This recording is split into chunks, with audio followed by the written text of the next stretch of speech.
PAPP. Cegah jangkitan COVID-19 dengan mendidik keluarga dan komuniti.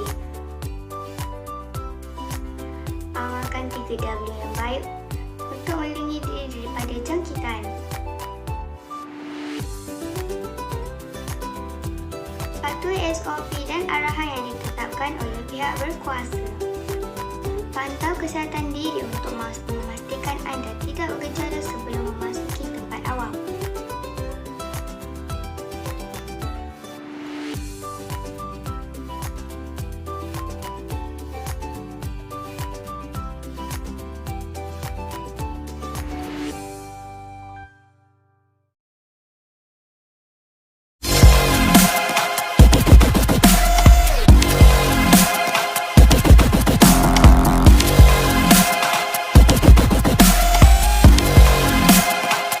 Bismillahirrahmanirrahim. Alhamdulillahirrahmanirrahim. Wassalatu wassalamu ala asyrafil anbiya mursalin wa ala alihi washabihi ajma'in. Dengan nama Allah dan dengan namanya itu tidak akan mendatangkan mudarat sesuatu pun, sama ada di langit atau di bumi. Dan dialah Allah yang maha mendengar lagi maha mengetahui. Rabbana atina fid dunya hasanah wa fil akhirati hasanah wa qina azabannar. Wa sallallahu ala sayyidina Muhammad wa ala alihi washabihi wasallam. Walhamdulillahi rabbil alamin.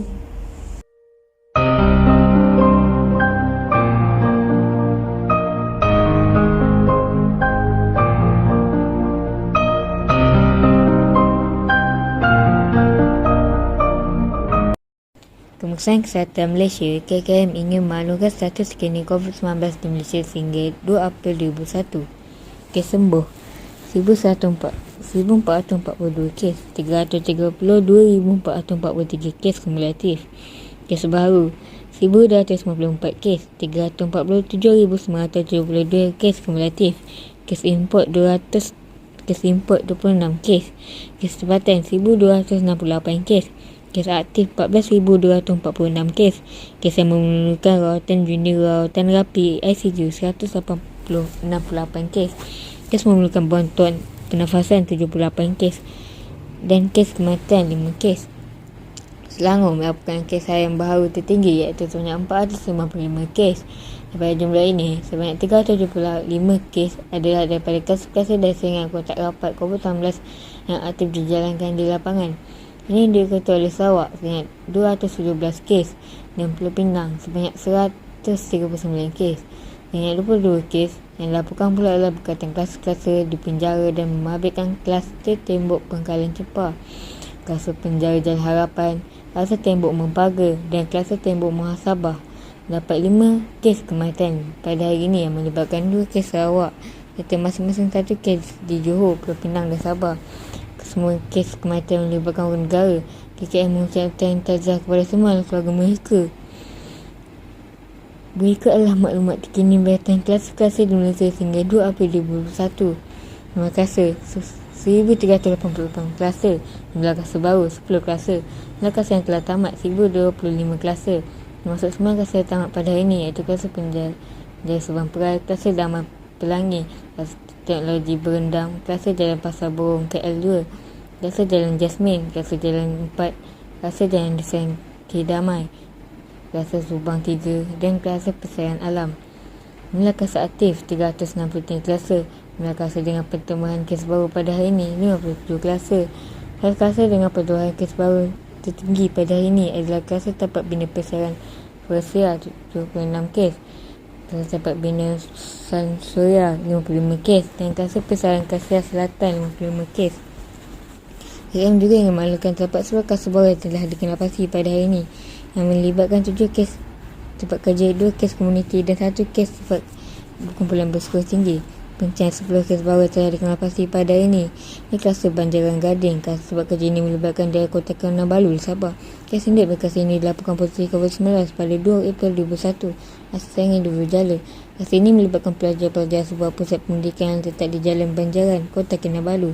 Hingga 2 April 2021, jumlah 20 individu telah disaring dan 8 kes dikesan positif COVID-19 dengan kes ini. Artis Simpang 4. Kluster tempat kerja ini melibatkan daerah Kuna di Sabah. Kes indeks berkasar ini dilaporkan positif COVID-19 pada 28 Mac 2021. Hasilnya individu berjala. Hasil ini melibatkan sebuah pasaraya yang letak di kampung Simpang 4, Kunak.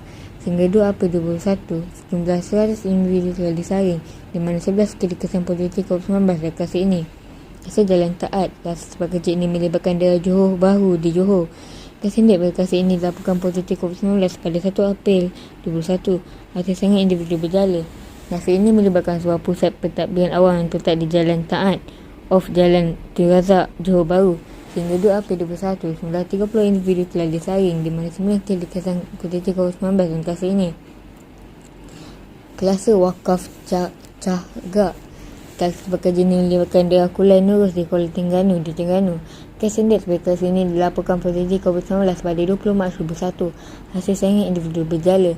Hasil ini melibatkan sebuah pusat pendidikan yang terletak di Mukim Wakaf Cahgak, Kuala Nurus. Sehingga 2 April 2021, jumlah 167 individu telah disaring, di mana 9 kes dikesan positif COVID-19 dalam kasus ini. Selasa Pekan Batu. Kelasa kumpulan bersua tinggi ini melibatkan daerah Hulu Langat di Selangor. Kes indeks berkas ini dilaporkan positif COVID-19 pada 31 Mac 2021. Ada sangat individu berjala. Hasil ini melibatkan penghuni dan kaki tangan sebuah rumah yang jagaan warga emas terletak di Pekan Batu 9, Ceras, Hulu Langat. Sehingga 2 April 2021, jumlah 30 individu telah disaring, di mana 15 kes dikesan positif COVID-19 dari kasus ini. Aktiviti pimpinan yang dianjurkan tanpa mematuhi SOP dapat meningkatkan risiko penularan COVID-19 ke luar ramai. Itu adalah amat penting bagi kita sentiasa berwaspada dan melindungi diri sendiri, keluarga dan juga masyarakat di sekeliling kita pada mendapat jangkitan COVID-19. Penularan virus ini boleh dielakkan dengan sentiasa memastikan penjagaan fizikal yang selamat, kerap mencuci tangan dengan air dan sabun atau hand sanitizer serta pemakaian alat untuk muka. Kepada seluruh rakyat Malaysia, kita sudah berada dalam gelombang ketiga COVID-19. Oleh itu, kalau kita menunding jari dengan menyalahkan antara satu sama lain. Dengan itu, kita bangkitlah sebelum macam mana kita menentang sejak pandemik ini melanda negara kita. Itulah SOP yang dikeluarkan kerajaan, elakkan 3S dan juga amalkan 3W. Berikut adalah situasi peningkatan COVID-19 dalam negara yang telah mencapai kumulatif sebanyak 347,972 kes.